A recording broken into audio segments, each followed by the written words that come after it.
Live from London, this is The World Today. Hello, I'm Robin Dwyer. Welcome to the programme. Our top stories.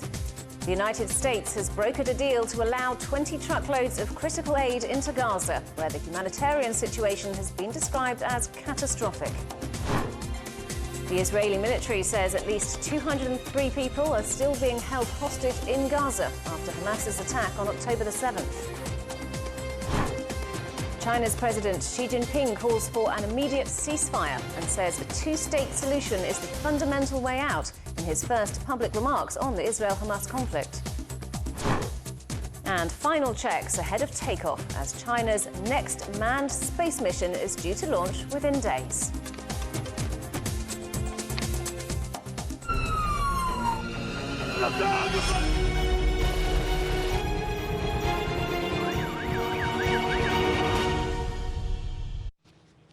The United States says it's agreed a deal with Israel to allow humanitarian aid to enter Gaza through Egypt's Rafah crossing.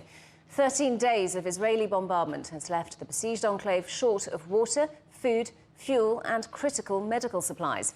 The Rafah crossing has been hit by Israeli strikes several times since the conflict started.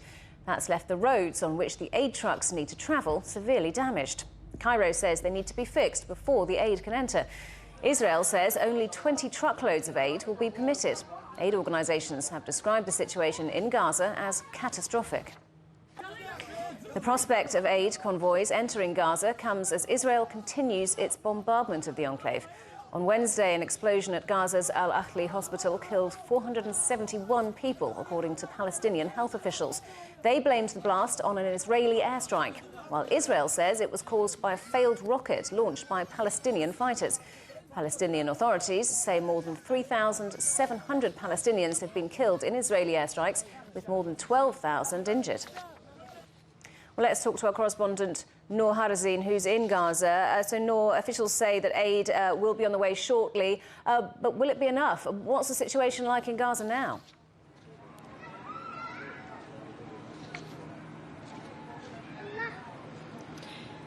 I mean, it's Gaza's worst humanitarian crisis in its history. Just a few minutes ago, we saw a truck that was loaded with some and chicken, and we saw people fighting over the food. I mean, we've never witnessed anything like that. The Gaza Strip is in dire need for food, the basics, water, flour, bread, canned food, and adding to all of this fuel and electricity, even the Wi-Fi. We're now witnessing whole areas without electricity and Wi-Fi for days. So yes, the situation here is catastrophic. At the same time, Israel continues striking the Gaza Strip in different areas in southern Gaza, central Gaza City, northern Gaza, in many places over the past few hours. The Israeli warplanes launched strikes. More injuries arrived to the hospital. More people were killed. However, people are relieved that maybe tomorrow the Rafah border will be open and medical aid will be allowed also to the Gaza Strip, adding to the food and water, because basically the situation here in Gaza's hospital is also catastrophic. We've seen injuries being treated on the floor, doctors just doing some quick stitches and bandages on people with critical conditions. So it's a very, very bad situation here in Gaza, humanitarian situation. At the same time, people won't be happy until the border is open, because over the past few days we've heard news about reopening the Rafah border. However, it was not opened, so they won't believe until they see with their own eyes that the aid is entering the Gaza Strip and is distributed, especially on the people who fled their homes over the past days. And Noor, you mentioned that there have been more airstrikes on Gaza. What's been happening?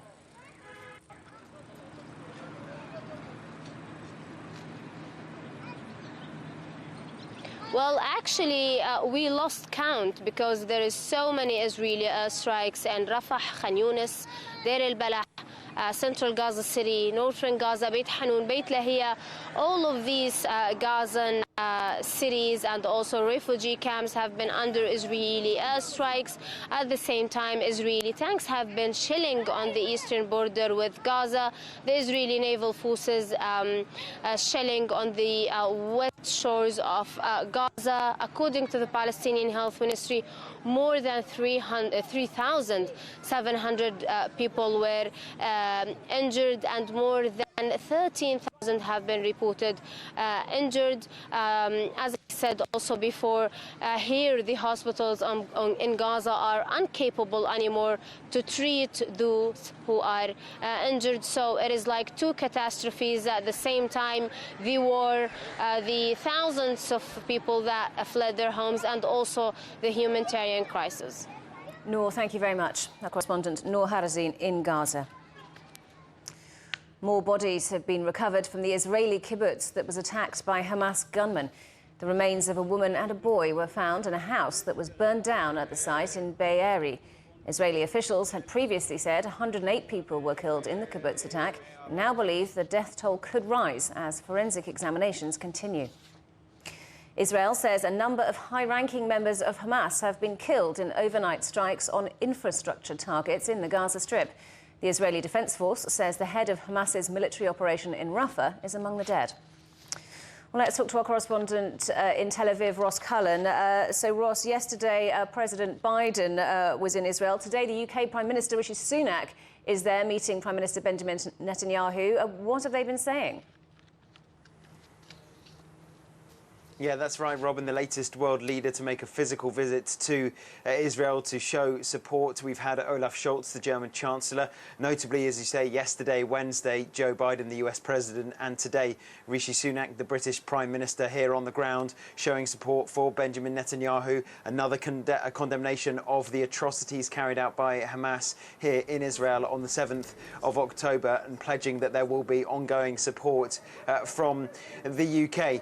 We know that he is going off to Saudi Arabia for the next step of his visit, the British Prime Minister. But let's listen in now to a little bit more of what he had to say before he left for the Gulf Kingdom. We have seen the scenes over the past day that have shocked all of us, particularly at the hospital, and we mourn the loss of every innocent life, civilians of every faith, every nationality who have been killed. We also recognise that the Palestinian people are victims of Hamas too. And that is why I welcome your decision yesterday that you took to ensure that routes into Gaza will be opened for humanitarian aid to enter. And Ross, Israel has revised up the number of hostages it thinks Hamas may be holding in Gaza. Yeah, as you mentioned in the introduction there, Robin, as Israel continues to clear villages in the south where Hamas carried out their attack, they are continuing to find bodies and make more new calculations about people who survived, people who lost their lives, and people who were abducted into Gaza, with more than 200 now, the figure from the Israeli side, for those that they believe are being held captive inside Gaza. That's one of the key negotiation points that's ongoing. Joe Biden on Wednesday saying that there are discussions about that, very sensitive subject, of course, and the delicacy around that aim to get some hostages released is one of the reasons why there are these negotiations going on. We have had Qatar involved, we've had Turkey involved. The US, of course, believes it has its own nationals among some of those who are being held by the Palestinian militant group inside the Gaza Strip. And so there are those ongoing discussions to see if there is a possibility to free those hostages. So this Hamas attack on October the 7th, 13 days now since that happened. What's the general mood amongst Israelis over how this crisis has been handled? Well, throughout the summer, Robin, there had been these mass protests, hundreds of thousands of people turning out on the streets against Benjamin Netanyahu's planned judicial reforms, which he said were necessary, but other people said would be the start of an erosion of democratic safeguards. Now, we have seen the cessation of all those protests. People have come in behind the unity government. We've had the opposition party joining with Benjamin Netanyahu's governing party to show that unity in government, all working towards the same aim, to try to retaliate and deal with the threat posed to them by Hamas. So there is a general sense of support, but it's because so many people here are tied, Robin, in some way. You might know a reservist, you might know somebody who is in the army full-time, you might know somebody who survived one of the kibbutz attacks, you might know somebody who lost their life, or somebody who has been abducted into Gaza. However, I will say there's also been some pressure in some of the universities. There have been examples of students who have been suspended from classes for simply suggesting things such as a prisoner exchange with Palestinian prisoners released in return for the release of hostages held inside Gaza. So there is not a uniform across the whole country belief that there is just one side in this. There are people, particularly among the student population, who do believe the plight of the Palestinian people must be highlighted as well. But there is real pressure from the government, now there is a unity government, to focus just on the upcoming and widely expected ground incursion to try to, quote, crush and destroy Hamas once and for all. Ross, thank you for that. Our correspondent Ross Cullen in Tel Aviv. A British doctor working in a Gaza hospital has been telling CGTN about the conditions on the ground. Hassan Abu Sita says that medical facilities are being targeted in Israeli strikes and that the healthcare system is close to collapse. The health system is falling apart. Before the war, Gaza had 2,500 beds. Now we have almost 12,500 wounded. Shifa Hospital, which is the biggest hospital, we have twice the number of patients than we have beds. And we have patients sleeping in the corridors on mattresses, sleeping in the emergency department. We have had to operate 5 intensive care units because of the severity of the injuries. And yesterday we ran out of external fixators, which are the pins and rods that you need to stabilize fractures in these kinds of wounds. The hospital pressure, the water pressure in the hospital has dropped so much that we're no longer able to operate the central sterilization machine. And so we've gone back to sterilizing with Sidex, which is a chemical antiseptic. In addition, there have been 24 doctors killed, 14 nurses killed, and a lot of my colleagues have had families killed or have lost their homes. And so not only are the consumables and the medication needed to treat patients being depleted, the human resources, the people who run the hospital, the doctors and the nurses, have also become depleted. And we will have that interview in full in the next hour here on CGTN. You're watching CGTN. Still ahead, we visit a solar plant in Austria to find out how it keeps generating power even when the sun isn't shining.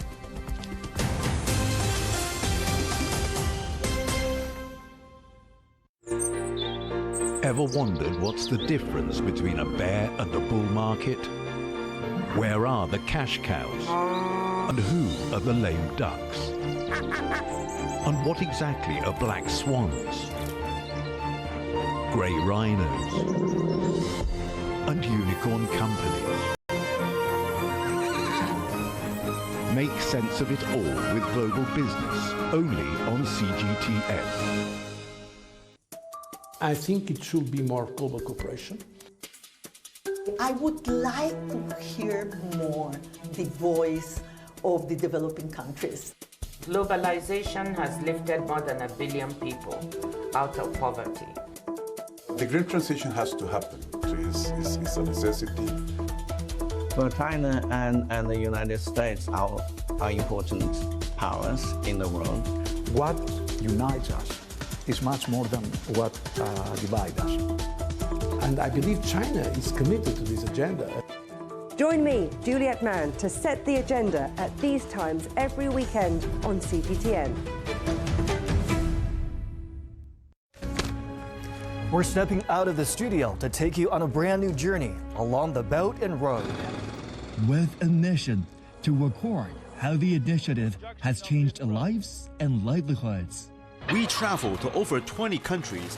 Bénédium reportages en Mate, Kazakhstan. À Dubaï, aux Émirats Arabes Unis. Desde las calles de Rio de Janeiro. للمشاريع في Dhaka, Bangladesh. We document not only infrastructure along the Belt and Road countries, but also cultural links that bound the community with a shared future.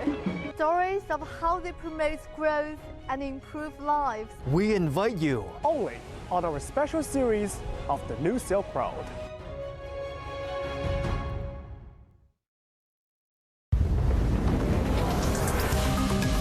This week on Razor, solving two problems at once by sinking an invasive seaweed into the deep ocean to lock away carbon. All seaweeds, as they grow, photosynthesize, and that means that they can be really handy for carbon absorption. And what we think we can do is sink the sargassum into the deep ocean and remove that carbon that it contains from the fast carbon cycle.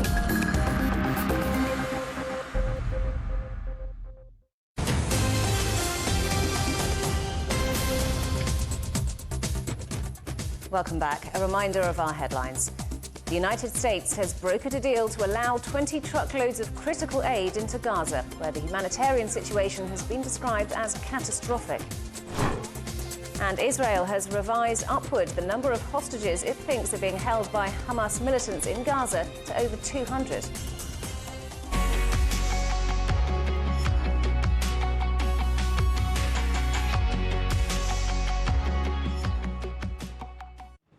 China's President Xi Jinping has called for a ceasefire between Israel and Hamas in his first public comments since the recent outbreak of hostilities. They came during a meeting with Egypt's Prime Minister on the sidelines of the Belt and Road Initiative Forum in Beijing. President Xi said a ceasefire must be a priority to avoid the conflict from spiralling out of control and causing a serious humanitarian crisis. He added that Beijing is willing to step up coordination efforts with Egypt and other Arab countries to push for a two-state solution, which he called the fundamental way out of the conflict. Meanwhile, President Xi has also been outlining the future of the Belt and Road Initiative as the third annual forum has come to a close in Beijing. Our correspondent Dong Shui reports. It has been 10 years since China launched the ambitious infrastructure and investment project stretching across the globe. It paved the way for Beijing's worldwide reach. It also offered golden opportunities for developing nations. Over 150 countries and regions have signed cooperation agreements since the BRI's introduction in 2013. Official data says the initiative has created more than 420,000 jobs globally, lifting 40 million people out of poverty. The BRI spans a wide range of projects, including railways, roads, ports, power stations, schools, and hospitals. In opening remarks for the forum, President Xi said the BRI reaching its 10th year marks a crucial turning point, as Beijing is now focusing on more environmentally friendly and sustainable projects. This includes 8 key areas for high-quality cooperation, from building a comprehensive Belt and Road connectivity network and promoting green development to advancing scientific and technological innovation. One recent example is the launch of a high-speed railway in Indonesia, Southeast Asia's first ever bullet train. The line connects Jakarta to Bandung, reducing travel time while boosting regional economic connectivity. China is also making environmental commitments, pledging to stop building coal power plants overseas while encouraging green transition projects in partnership with the BRI countries. This includes wind and solar farms, as well as factories for electrical vehicle batteries. As of today, the BRI spans 3 continents, involving over 150 countries and regions, 2/3 of the world's population and 40% of global GDP. The Belt is a network of overland routes running across Central and South Asia, the Middle East, and Europe. The road is made up of maritime lanes connecting China to Southeast Asia, Africa, and Europe. Official data indicates the current bill is estimated around $2 trillion, a number expected to rise over time. In President Xi's address, the Chinese leader said that Beijing would prioritize the high-quality Belt and Road projects in the future. In addition to develop the digital Silk Road in e-commerce, the message is that all the investments must also have returns. Dong Xue, CGTN, Beijing. As China puts the green transition at the heart of the Belt and Road Initiative, we've been looking at how China and Europe are working together for a lower carbon future. China is the EU's largest supplier of solar panels, while Brussels wants to make solar its largest energy source by 2030. But it's not always sunny in Europe, so one country has found a solution. Our correspondent Johannes Pleschberger has been looking at how innovation is helping people in Austria meet the country's high energy demands in winter.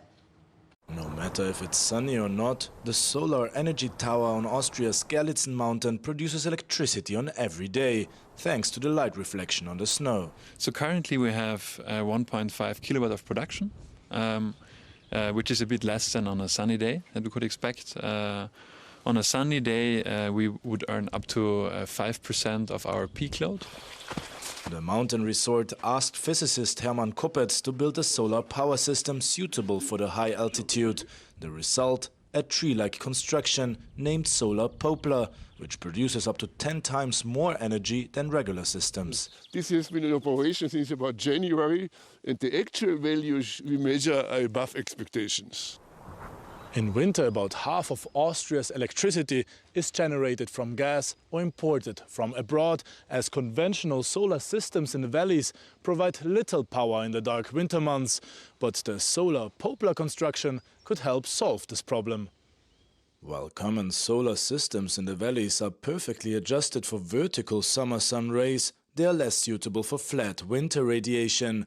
The Solar Poplar construction on the mountain is perfectly tilted to catch winter sun rays and to cause the snow to slide off.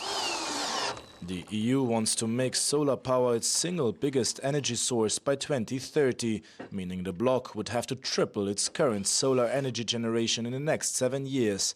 It's working towards this goal with China, which produces over 3/4 of all of Europe's solar panel imports. While EU member Austria has been relying mostly on hydropower, new solar mountain systems could change the Alpine country's strategy.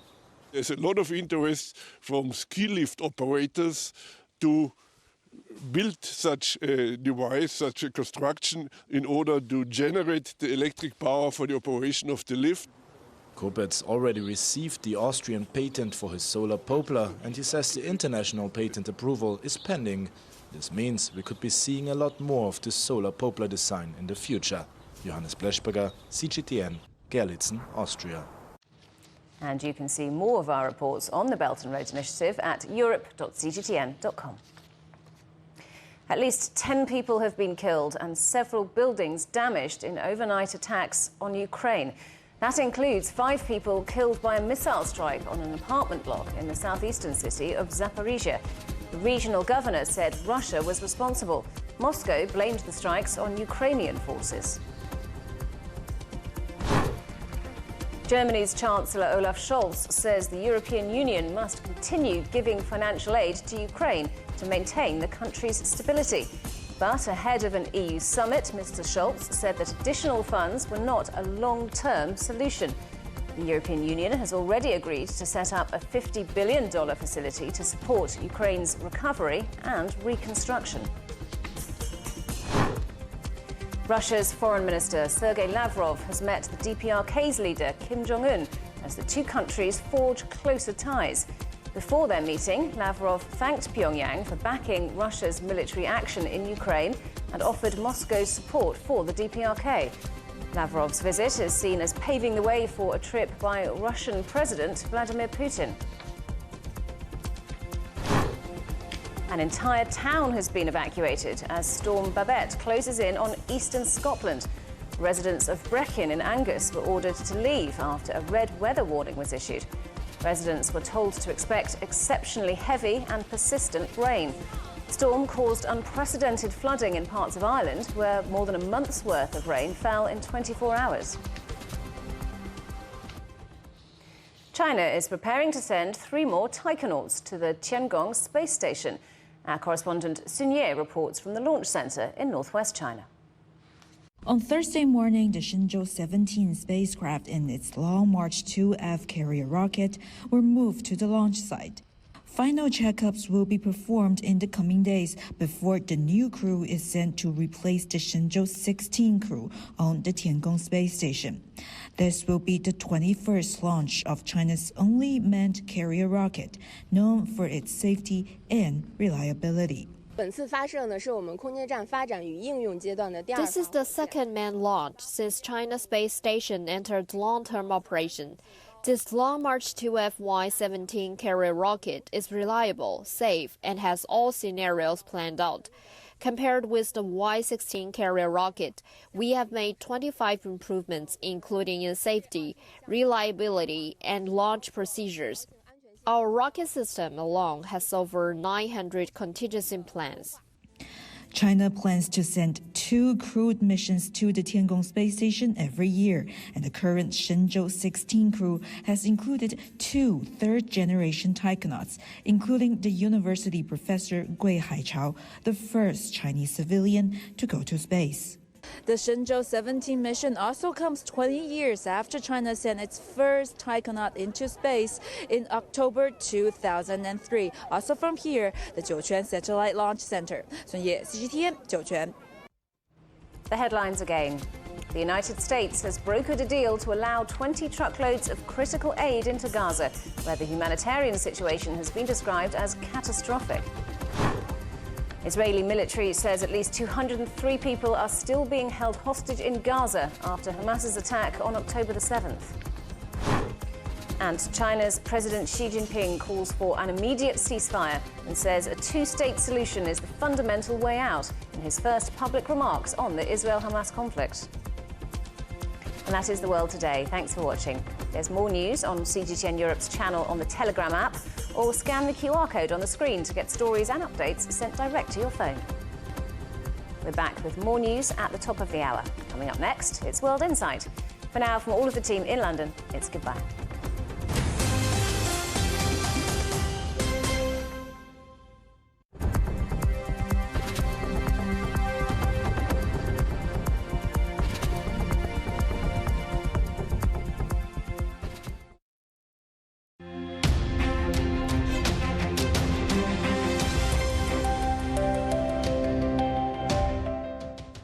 Hello and welcome to Europe's weather forecast. Starting with what weather conditions on Friday and Saturday, you could see a large portion of light to moderate rainfall in the west, while some localized heavy rain or torrential could be seen in parts of France and Portugal this Friday. Also, the Belarus to much of western Russia could have light rain together with some wintry mix. Then getting to Saturday, even Central Europe will have rain chances. You could have light to moderate rainfall if you're living in parts of Poland, much of Germany, all the way down to Italy. But the daily highs for much of Central Europe could be around 15 degrees Celsius next 2 days. Back to west, you could see a bit warmer, upper teens to lower 20s for the daily highs. Notice here, the Balkans, rising temperatures could be felt thanks to plenty of sunshine. Take a closer look at a city forecast. You could have 11 to 9 in Copenhagen with a chance of showers. The daily highs in Stockholm, Helsinki, and Minsk could be just around 5 degrees Celsius, 4 to -4.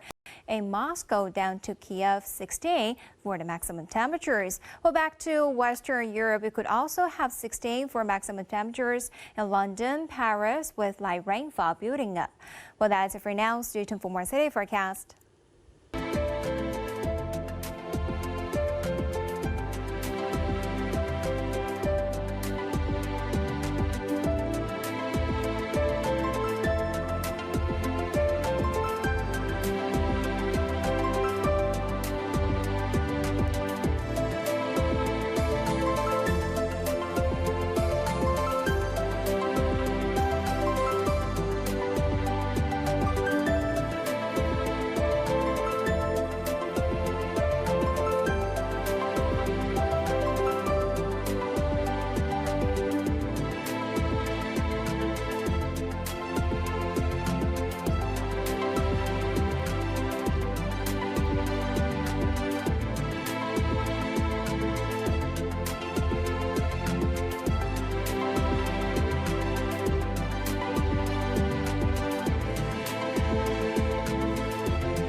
CGTN, China Global Television Network.